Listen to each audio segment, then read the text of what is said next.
नमस्कार साथियों, अगर आपके घर में कोई व्यक्ति 60 साल की उम्र को पूरी कर चुका है या फिर आप खुद 60 साल के होने वाले हैं या कंप्लीट हो चुके हैं, तो सरकार की तरफ से 5 सरकारी सुविधाएं आपको 1 जुलाई 2026 के बाद से मिलने जा रही हैं।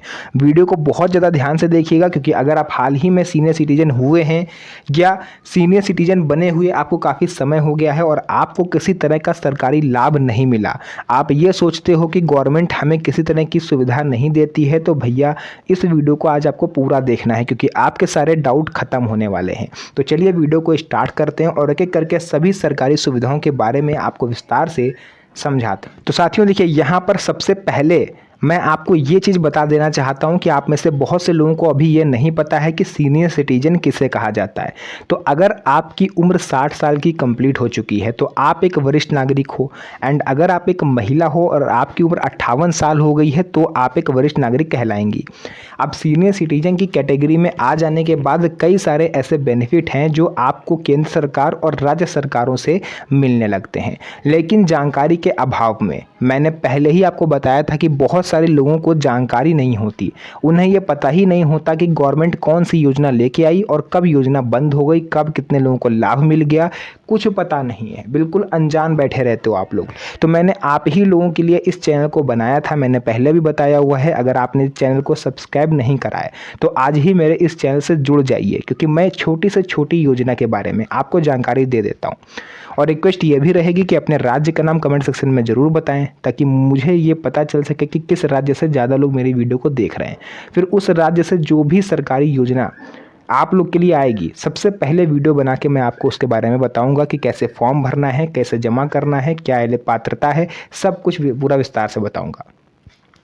तो वीडियो के मेन टॉपिक पर अगर वापस आएँ तो वो 5 सरकारी सुविधाएं कौन सी हैं जिसका लाभ आपको 1 जुलाई 2026 के बाद से मिलने जा रहा है। तो नंबर 1 पर आती है ट्रैवल फैसिलिटी, यात्रा सुविधा।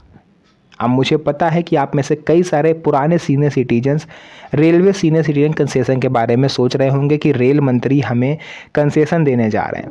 मैं पहले क्लियर कर देना चाहता हूं कि यहाँ पर रेलवे की तरफ से कंसेशन नहीं मिल रहा है और ना ही आगे चल के मिलने की उम्मीद है, क्योंकि रेलवे की तरफ से एक फीडबैक समिति तैयार करी गई थी। मैंने आपको पहले बताया था कि सीनियर सिटीजन से वो लोग बातचीत करेंगे, उनका फीडबैक कैसा है, वो लोग क्या चाह रहे हैं, उस स्तर पर एक रिपोर्ट तैयार होगी। उसमें काफ़ी ज़्यादा समय लगेगा।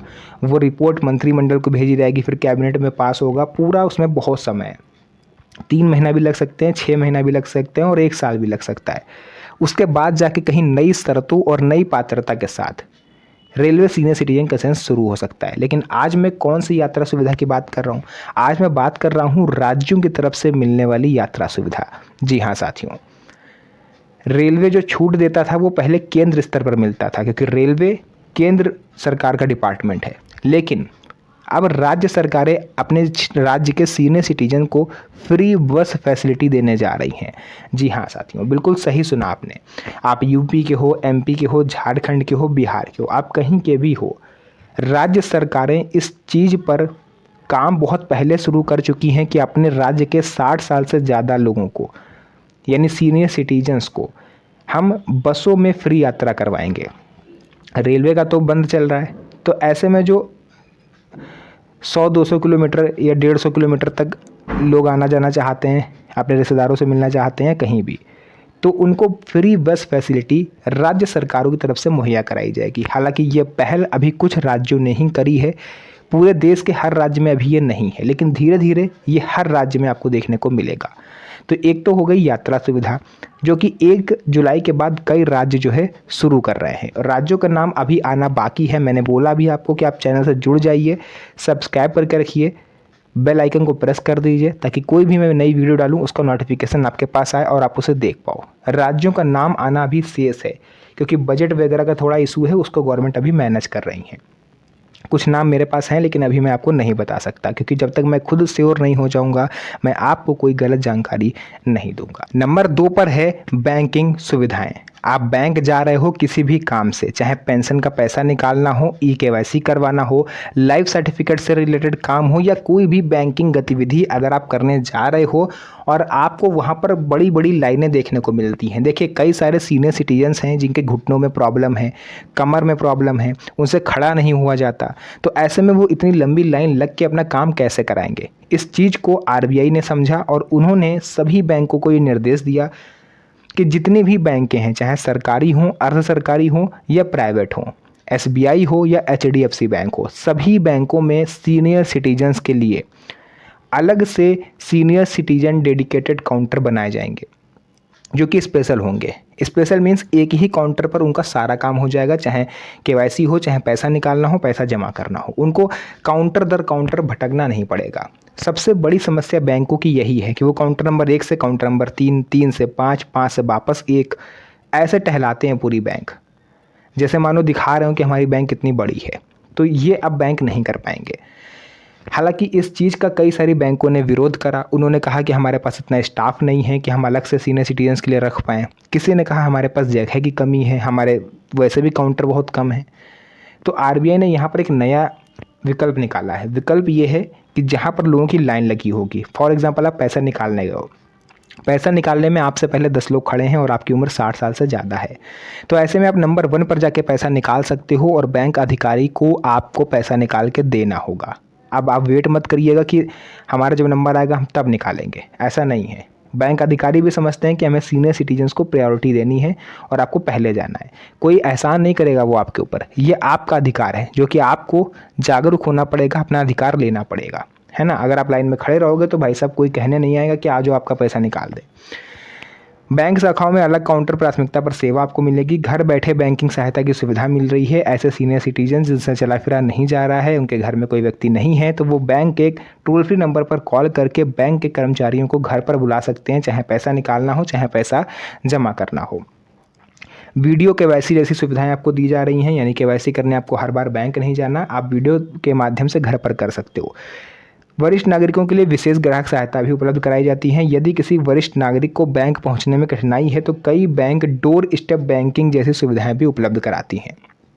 तो बैंकिंग सुविधाएं भी आपको कई सारी ऐसी हैं जो मिल रही हैं ऑलरेडी, और कुछ बैंकें जो नहीं दे रही थी वो भी 1 जुलाई के बाद से आपको डोर स्टेप बैंकिंग सुविधा देने लगेंगी। तीसरे नंबर पर साथियों है सामाजिक सुरक्षा पेंशन, यानी अगर आपकी उम्र 60 साल की पूरी हो गई है तो सरकार की तरफ से केंद्र सरकार और राज्य सरकार मिला के आपको पेंशन राशि प्रति माह देती हैं। जैसे आप यूपी के हो तो आपको 1500 रुपये प्रति माह, आप झारखंड के हो तो 2500, बिहार के हो तो 1100, दिल्ली के हो तो 2500, राजस्थान के हो तो 1250, छत्तीसगढ़ के हो तो 600 रुपये। मतलब हर राज्य की अलग अलग पेंशन है। अब आप ये पता कर लीजिएगा कि आपके राज्य में कितनी पेंशन है, आपको उसके लिए एप्लीकेशन फॉर्म भरना है, आवेदन करना है और ये पेंशन आपको प्रति माह सरकार की तरफ से मिलने लगेगी। इसके अलावा 4th नंबर है स्वास्थ्य सेवाएं और आयुष्मान भारत योजना। अब बात करते हैं सबसे महत्वपूर्ण सुविधा की, क्योंकि बुजुर्गों का स्वास्थ्य हमेशा खराब रहता है। बढ़ती उम्र के साथ स्वास्थ्य संबंधी समस्याएं बढ़ जाती हैं। इसी को ध्यान में रखते हुए सरकार के द्वारा आयुष्मान भारत योजना शुरू करी गई। पात्र लाभार्थी आयुष्मान कार्ड बनवाकर सूचीबद्ध अस्पतालों में इलाज की सुविधा पा सकते हैं। इस योजना के तहत पात्र परिवारों को निर्धारित सीमा यानी 5 लाख रुपए तक का इलाज 1 साल में फ्री में मिलेगा गवर्नमेंट की तरफ से। अब ऐसे में देखिए, अस्पताल में आप भर्ती हो, जांच हो, डॉक्टर को दिखाना हो, कोई भी खर्चा हो, वो फ्री ऑफ कॉस्ट आपका होगा अगर आपके पास आयुष्मान कार्ड बना हुआ है। बहुत सारे लोग ऐसे हैं जिनका आयुष्मान कार्ड नहीं बना है, तो सरकार ने ये स्पेशल कहा है कि जिनकी उम्र 70 साल से ज़्यादा हो गई है उन्हें किसी भी नज़दीकी सरकारी अस्पताल में चले जाना है आधार कार्ड और 2 पासपोर्ट साइज फ़ोटो के साथ, और उनका आयुष्मान कार्ड बना दिया जाएगा। 15 से 20 दिनों में आपके घर पर डिलीवर हो जाएगा। नंबर 5 वरिष्ठ नागरिकों के कानूनी अधिकार। अब बात करते हैं 5वां और बेहद महत्वपूर्ण।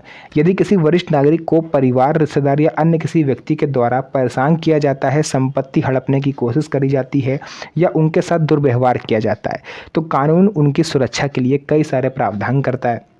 वरिष्ठ नागरिकों का भरण पोषण एवं कल्याण अधिनियम 2007, यानी इंग्लिश में बोलें तो सीनियर सिटीजन एक्ट 2007, ये एक ब्रह्मास्त्र है जो सुप्रीम कोर्ट ने सीनियर सिटीजन्स को दिया है। कई बार ऐसा देखा जाता है जो बुजुर्ग नागरिक होते हैं, वरिष्ठ नागरिक, अपने बच्चों को अपनी संपत्ति गिफ्ट में दे देते हैं, बंटवारा कर देते हैं अपने जीते जी। उसके बाद उन्हें यह एहसास होता है कि हमने गलती करी, क्योंकि बच्चे पलट जाते हैं, आपको आश्रम वृद्धाश्रम भेजने की धमकी देते हैं। तो इस कंडीशन में आप उनसे उस संपत्ति को वापस ले सकते हो, और ये अधिकार सिर्फ और सिर्फ सीनियर सिटीजन्स के पास है। तो ये महत्वपूर्ण अधिकार हैं, 5 ऐसी सरकारी सुविधाएं हैं जिनका लाभ अब आपको मिलने जा रहा है। तो मैंने सोचा आपको मैं बता दूं इसके बारे में, बहुत सारे लोगों को नहीं पता होता है। तो वीडियो पसंद आई हो, वीडियो को लाइक करके चैनल को सब्सक्राइब जरूर करिएगा, क्योंकि इस तरह की वीडियोस मैं आपके लिए बनाता रहता हूं। तो आज के लिए बस इतना ही, फिर से मुलाकात होगी आप सभी से एक और नई मज़ेदार वीडियो में। तब तक के लिए धन्यवाद। जय हिंद।